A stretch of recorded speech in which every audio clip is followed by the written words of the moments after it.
C'est la deuxième fois consécutive que le Tour de l'Ain, la route du progrès, profite du cadre nature du Parc des Oiseaux pour un départ d'étape en plein cœur de la Dombes.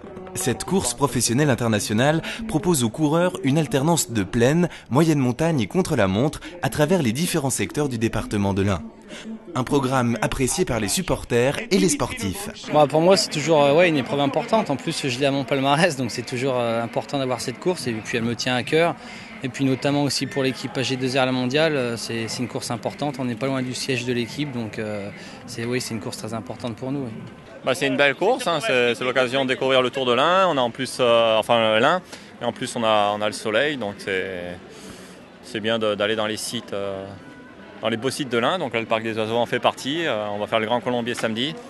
Donc une belle course.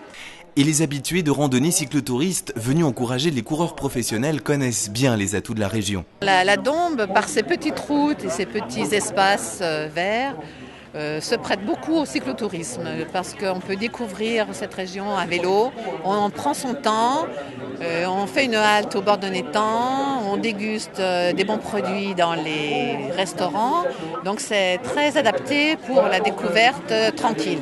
Le Tour de l'Ain est devenu en quelques années une course de référence qui a trouvé sa place dans le calendrier international.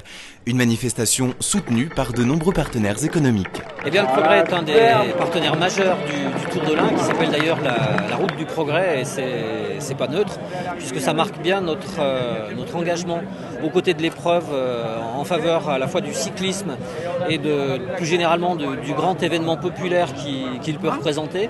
Et donc c'est des choses auxquelles nous sommes extrêmement sensibles.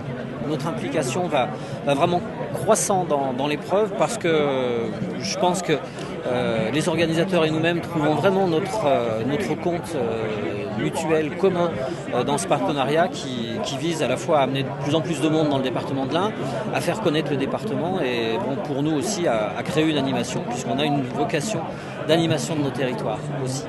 L'épreuve du Tour de l'Ain a quand même une vraie notoriété, une vraie popularité sur le département et même en région maintenant avec la retransmission en direct samedi. Donc pour nous c'est un vrai vecteur de communication et d'inscription dans le territoire.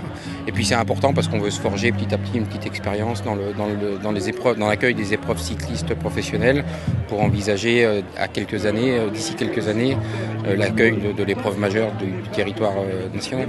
Le Parc des Oiseaux de Villars-les-Dombes a su se forger une solide réputation dans l'organisation de manifestations cyclosportives professionnelles. Après le Tour de l'Ain l'an dernier, le Critérium du Dauphiné au mois de juin dernier, le Tour de l'Ain, la route du progrès partent du Parc des Oiseaux de Villars aujourd'hui. Je pense que c'est assez logique, c'est un site incontournable et que je pense que c'est une bonne occasion de montrer justement toutes les potentialités de ce site exceptionnel qui est l'un des plus beaux d'Europe dans ce cadre d'activité, en tout cas avec les oiseaux. Je suis un petit peu quand même, on va dire, dans les confidences d'ASO, organisateur du Tour de France, qui organise aussi le Critérium du Dauphiné. C'était un test important, le Critérium du Dauphiné. Donc comme le test a été réussi, là, cette année 2011 en juin, je pense qu'on peut envisager raisonnablement dans les 3 ans qui viennent un départ d'une étape du Tour de France ici, au Parc des Oiseaux de Villars, pour la bonne et simple raison que le site s'y prête bien. Il y a un dossier qui parle, incessamment sous peu, je crois fin août, et je pense qu'il y a vraiment de solides chances d'aboutir à un résultat positif. Cette volonté du Parc des Oiseaux souligne son dynamisme et son attrait touristique. Voilà qui permet d'envisager un grand rendez-vous dans les années à venir. C'est une affaire à suivre, assurément.